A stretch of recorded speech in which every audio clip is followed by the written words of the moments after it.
What up, everybody? It's your boy Biscuit, back with another one. Alright, so appreciate you guys coming through for night number 2 of my little Halloween series I got going on.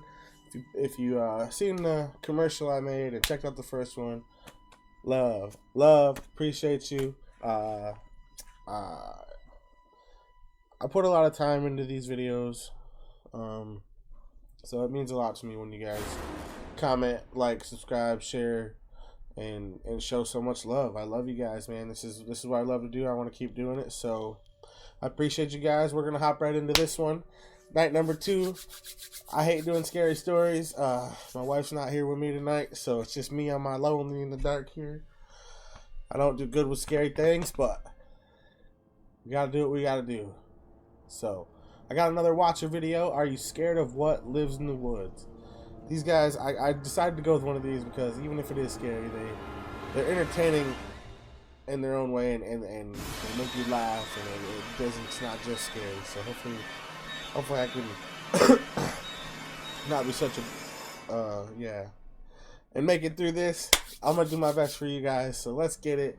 I'm not gonna waste any more time. Yeah, let's go.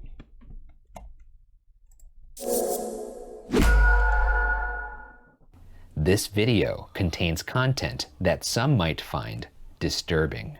Viewer discretion is advised. Nature is life's great tool to clear the mind. A bit of perspective to remind you how small you, and likewise your problems, really are. Still, there are times when that perspective isn't always so friendly, and the smallness feels helpless, drowning you in dread. In today's story, we'll see how long our narrator can tread water.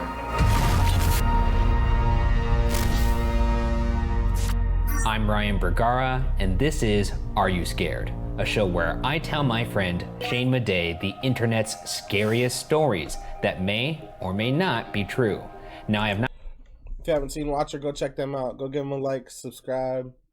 Super entertaining videos, you guys. Super entertaining. I really enjoy it. It leads you from an emotional roller coaster, like scared, laughter. Like, it's just super fun. It's enjoyable watch. So yeah, go sub them guys up. Shout out Watcher. Not read this story before, and neither has Shane. So lock your doors, turn off the lights, and let's see if we can make it until the end. Rabbits in the creek. I'm writing this because my family won't talk about it anymore. I'm the only one who can't seem to forget. I was raised on the outskirts of Preston, a small town in southern Idaho with a population of around 5,000. My more immediate community was an isolated dead-end dirt road called Bear Creek. Less than 20 families lived on the Bear Creek. I didn't mind being so isolated. I grew up in the comfort of wide fields and close neighbors that only rural people know. We were a Mormon community, very church-centered, very community-centered. All the young girls, myself included, were part of the young women's group, and all of the boys were members of the local Boy Scout troop, which doubled as a church group in our area. We had 4th of July parties at the local ballpark and swam in the nearby reservoir. It was a good, quiet community. This all sounds very fun to me. I've always longed to grow up with a bunch of hillbillies in sort of a holler somewhere, you know? I don't know if it's accurate right off the bat to call these people hillbillies. Yeah, it's fair. It's Idaho. They're Hicks. I guess, well, just because you live in a small town And they're Mormons. doesn't mean that you're a hillbilly. He said they all lived around the creek and played jugs together. There was no part about jugs. There was no I think part they where mentioned any of them were jugs. blowing air into jugs at different octaves. There was none of that. My house, a 92-year-old farmhouse built by my great-great. I don't know about you guys, but it low-key sounds super peaceful. I mean, Mormon, bunch of wives, quiet place. That don't sound too bad, shoot. Grandfather was situated on a small hill surrounded by a wide grass field on one side and a snaking dirt road on the other. Across the road was the creek bottoms. Being so isolated, it wasn't uncommon for animals to come down from the mountains. We had a female moose who brought her calf down and lived in our orchard every winter, and the occasional lion wasn't unheard of either. The summer when I turned 8, a smaller mountain lion was spotted several times in our area. We weren't worried. The big cats stayed away from the farms and usually moved on when the area didn't yield enough food. I am concerned that the lions are going to play into this in a way, but honestly, I could be up for some natural peril here. Like a lion just lodging its fangs into somebody's noggin, you know? It happens like 15 times a week in Los Angeles. Some dingleberry will be out there walking in the mountains, and a mountain lion will just jump on him. That's what you get for one. Is that true? People get attacked by mountain lions like that? I haven't heard. I don't think I've ever heard. Maybe one, but I don't hear it very often. How often does it happen? I don't know. Wanting to take a picture with the Hollywood sign. The same summer, my neighbor, Peyton, was working on his Eagle Scout project. He loved National Geographic and thought it would be pretty cool to try putting together a National Geographic submission on our little creek bottoms. The young lion that happened to be in our area at the same time made him especially excited. He decided he wanted to try and get pictures of the lion and emailed the National Geographic team for advice. They recommended setting up an automatic camera that takes shots every couple of seconds in an area the lion was known to visit. They also recommended setting some kind of bait, so the lion was more likely to come by. No one in the creek liked the idea of live bait or carrion, so we came up with a different kind of bait. I don't like this. I don't like where they're going with this. Why? How is that a good idea? That's just... Nope. Not a good idea. They're showing restraint here by saying, hey, maybe live bait's not a good idea when it comes to taking photos of a lion. Granted, if you were out there, Shane, I'd be more than happy to throw you out there because I feel like if any lion came towards you, all you would have to do is crane upward and really extend out all of your limbs, and the lion would flee in terror. Oh yeah, I'd freak him out. Yeah, that's fair. If you made yourself really big? Yeah, I don't like it. Like if I came at you like that? That's not good. No, I don't like it. We decided to set up an audio recording of a dying rabbit and play it on a loop through a set of speakers hidden in the willows. Dying rabbit audio. They have that? Why? I remember when everyone was down in the bottoms testing the speakers, and I heard the noise for the first time.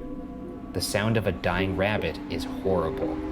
It's been described as being almost identical to the sound of a screaming child. The camera was set up, the speakers were set up, everything was perfect. Peyton explained that he would allow the camera and recording to play uninterrupted for a week, and then he would go check on it. This would give time for our scent to fade from the bottoms and encourage the lion to come closer. At first, I was worried about the noise. It was a truly horrible noise, and our house was the closest to the setup point in the bottoms. My father assured me that the noise wouldn't reach as far as our house, and I was relieved when we arrived home that night and he was correct. The bottoms were far enough away that I couldn't hear anything. I remember Peyton the next day at church. He was fidgety and excited to check on the equipment, but he had to wait a week, which everybody kept reminding him. He couldn't risk going down too early and scaring the lion away for good. That night, I woke up to an awful noise. I wouldn't risk going down there at all. No, sir. I sat ramrod straight in my bed with my eyes wide in the dark. Hands clutched so hard my palms bore the indent of my fingernails for hours after. I knew that noise. It was the recording of the rabbit. It sounded faint and far off, like it was coming from the bottoms, but that was impossible because the recording had been going all night the previous day and I hadn't heard a thing. I didn't sleep that night. I was too scared to get out of bed and wake my parents. The recording played over and over again. I had the loop memorized. In the morning, I stumbled into the kitchen for breakfast. My mom and dad were sitting at the kitchen table. They too had dark rings under their eyes. I hadn't been the only one who'd heard it. Mom was convinced that the equipment must have been broken. She wanted to go down into the bottoms to check it out. Dad refused. He was a kind, gentle man and didn't want to stir up any unnecessary drama. He was sure there had been a strong wind last night, and the wind was carrying the noise farther than its natural reach. He told us to listen. We did. He was right, we couldn't hear it now. We forgot about it and went about our daily goings. It's kind of crazy that wind could carry things farther. What do you think about that? Yeah, that's weird, right? That is a thing, though, I think. I guess so. I can look it up. Do you need me to do some research? I'll be the guy in the van. I don't think we need to. Is that a thing? Let me know down in the comments. I don't know. I've never heard that before. Wind carrying sound further than its natural reach. I've never heard that before. Too late. I've already looked it up. Wind affects the propagation of sound by refracting its waves. I've looked it up. We've cracked it. I'm glad you verified that with a short 2-second search. Okay. The next night, it happened again. I stayed up in bed with my back to the wall. The screaming was even louder than before, but this time, something was different. It was lower pitched than I remember, and parts of the loop were slowed down, as if the recording were warped in places. At times, the loop did not loop naturally, and instead picked up at a random place in the middle. My mom didn't mention anything at the breakfast table, but both her and my dad seemed tense. The third night, I mustered the courage to stand beside my bedroom window and look out into the yard. For a moment I stood, rooted to the spot, my hands shaking no matter how hard I clenched them. The noise settled in through the cracks in the window. I watched the outline of the trees in the yard. Perfectly still. Not even the slightest breeze stirred their branches. My mom announced that she would be going to visit her sisters in town the next day and would probably spend the night there. She invited me to come along, but I was a daddy's girl at heart and chose to stay at the farm. I took Mom's place beside Dad in their bed that night, but even that didn't help. I don't think my dad was asleep either, for he was unnaturally still the whole night. I love that Mom's like, peace. Not even offering an explanation, just like, all right, well. I'm like, well, I gotta go stay here for the night for this or that reason, because, fuck that. Ask your father. See you later. Yeah. I'm going shopping. I'm gonna go on a little gals weekend. Bye, everybody. She did offer to take her daughter with her. It's just that her daughter was a daddy's girl, and that's her right to die at the farm with her father. Yeah. For whatever is coming towards them. We began to hear the noise during the day too. I was drawing with chalk on the sidewalk when it happened. My shoulders tensed and the hairs on the back of my neck prickled. There was only one scream. A short, high-pitched one. And then the recording fell silent. It happened again several times throughout the day, but never the whole loop, just clips from it. Later that evening, Peyton's dad came up the driveway. He said he was looking for their dog, a sweet yellow lab who had been missing since that morning. Dad said he was sorry and that we hadn't seen her. I stared at him, silently begging him to mention the recording, but he didn't. He was a quiet man after all. He didn't want to bring up any unnecessary drama. Mom stayed away the whole week. Dad and I didn't sleep. By Saturday, the screaming could be heard constantly, though it seemed to have deviated from the familiar loop entirely. I didn't recognize any of it. Sometimes the screams were thin and long. Other times, they were hardly more than growls. Once, while my dad had been heating up meatloaf for lunch, the noise rose into such a rancorous din that he dropped the plate and it shattered. I pressed my hands over my ears where I sat at the table and squeezed my eyes shut, but it didn't help. The noise forced its way in through the cracks of my fingers and pinched my throat and rattled in my ribcage. The din lasted for a whole minute, then fell silent. Dad was shaking. That was the last we heard of the noise that day. This is obviously getting quite alarming here. Let's put it this way, I'm not getting in line to be the first person to go down there and retrieve this equipment. It ain't right. It ain't right. I feel like, why'd they wait so long and be creeped out for so long before they realized something was wrong? Peyton came by Saturday evening to ask permission to cross our road to collect the equipment. He was so excited. I watched him disappear into the creek bottoms with a sense of tired relief. After the equipment was gone, it would all stop. I couldn't wait to get a full night's sleep. Okay, how is this person not concerned for Peyton? If you've been hearing everything you've been hearing all week, and now like here comes Peyton kind of just walking down walking down that dirt road, going right past you towards where the sounds are coming from. Is there not any obligation to be like, hey dude, wouldn't go down there if I were you? I mean, honestly, if Peyton is gonna feed the beast, then maybe the sounds will stop. Maybe the narrator's like, well, I'll send Peyton down there as a bit of a guinea pig. Yes, that's, that was why I was alarmed by it. Yes, I mean, it's certainly because not that's an a alarm. friendly move. Well, and you're like, wait here, Ryan. I see the chess move here. She's obviously sending him down there so that the lion will stop making all the noise and she can go to sleep. Not a He didn't say anything. Just let him go.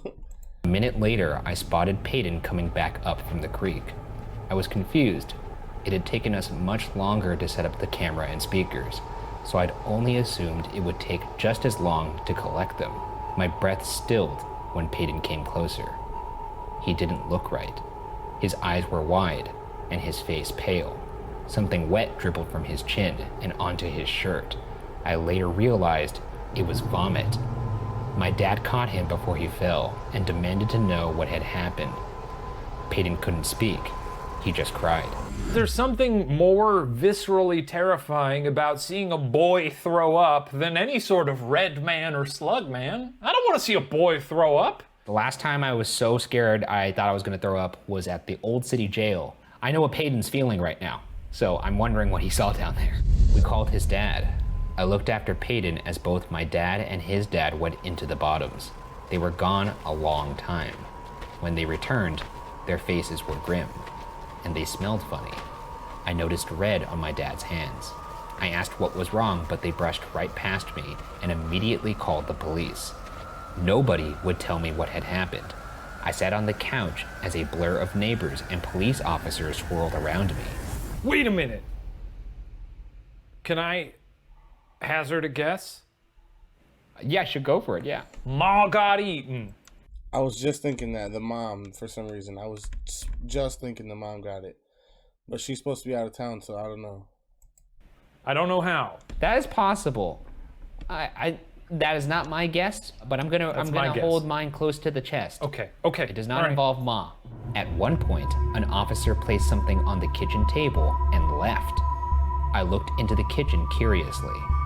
It was the camera from the bottoms. I wish I hadn't looked. The camera was a little banged up. Tiny scratches and dents covered the plastic casing. When I lifted it, my hand stuck to the plastic. Something tacky and odorous covered the screen, but it turned on fine. The first set of photos were normal. Just the pussy willows cast green in the glow of the night setting. As I continued to click through them, they quickly became strange. At one point, the camera angle changed, as if the camera had been knocked from its post. Grass now obscured most of the frame. Flecks of red appeared on the lens and remained for the rest of the sets. One photo made me pause. There was a figure in this one, or half of a figure, as most of the upper torso hadn't made it into the frame. I thought it could be human, but it didn't look like it should be standing upright. Its legs were twisted, like an animal, and it seemed to be having difficulty supporting itself in an upright position. Beside the legs, a long, thin arm hung. Whatever it was must have been stooped over, for its fingertips hung below its crooked knees. The next set was different. It was as if the camera had been picked up and was now being held. The first photo was of the bottoms at night. The next startled me. I had to look closely before deciding what it was. A rabbit had been laid in the bushes, but its ears and most of its scalp had been peeled away. The next was of the same rabbit, but a thin, dark hand was holding it up against the sky. Its limp body hung like something from a nightmare. In the following photos, more rabbits joined the one, each with their ears and scalp removed. Then a cat. Then more cats.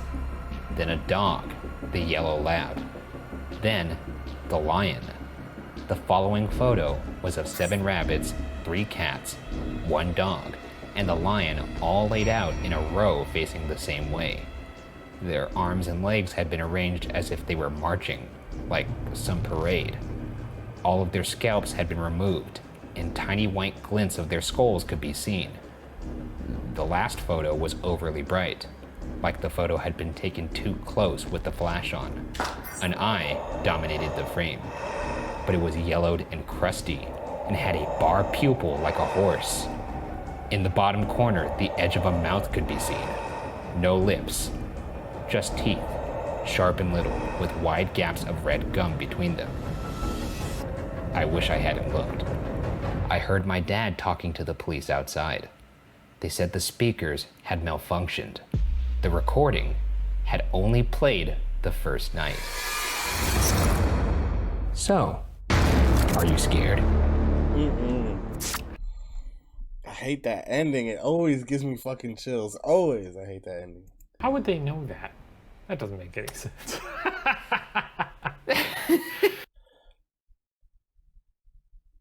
How would they know that? Unless it was like a tape, like old school, then maybe. Like even like an actual tape of reels of recording, like old school shit, maybe. Hey, I'm a cop, but I'm sort of a speaker cop, and Yeah. I'm a cop, but I also have a second job. I'm in the geek squad at Best Buy, and I could tell these speakers haven't been playing for at least a week. That's true. I didn't think about that. Now come on down to Best Buy. If you give them my name, they'll get you 15% off on some nice stuff. All right, so now let's find out if this is a real story. According to the producers, Rabbits in the Creek is a creepypasta that is a true story written by an anonymous user. Well, here, look, I will say this. A lot of times creepypastas will claim to be true, but they actually aren't true, but it does make it more creepy. I think that might be the case here just because of the, alien in a photo or whatever that humanoid figure is in the photo. Most of the story, I think, is fake. Unless it's Bigfoot or the Chupacabra or something. I don't know. But that said, I love it. I had a good time with this. I love the approach. Either way, I will chalk it up to a very entertaining story, and I certainly was creeped out, so kudos to the anonymous writer. Now write a sequel about moose. Well, hope we see you next week. Good night.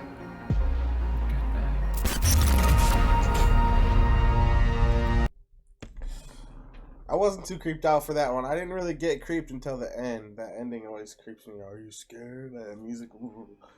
But I don't know. Maybe it was Bigfoot. Who do you think it was? You think it was Chupacabra? Or you think it's BS? I don't know. That one wasn't too scary. The thing that gets me is more like the paranormal. Like I don't even like saying the word. I don't fuck with ghosts. So that one wasn't too bad. Not too bad. I got another one for you guys tomorrow night. Come back through. I appreciate you guys stopping and rocking with your boy. If you were scared, let me know.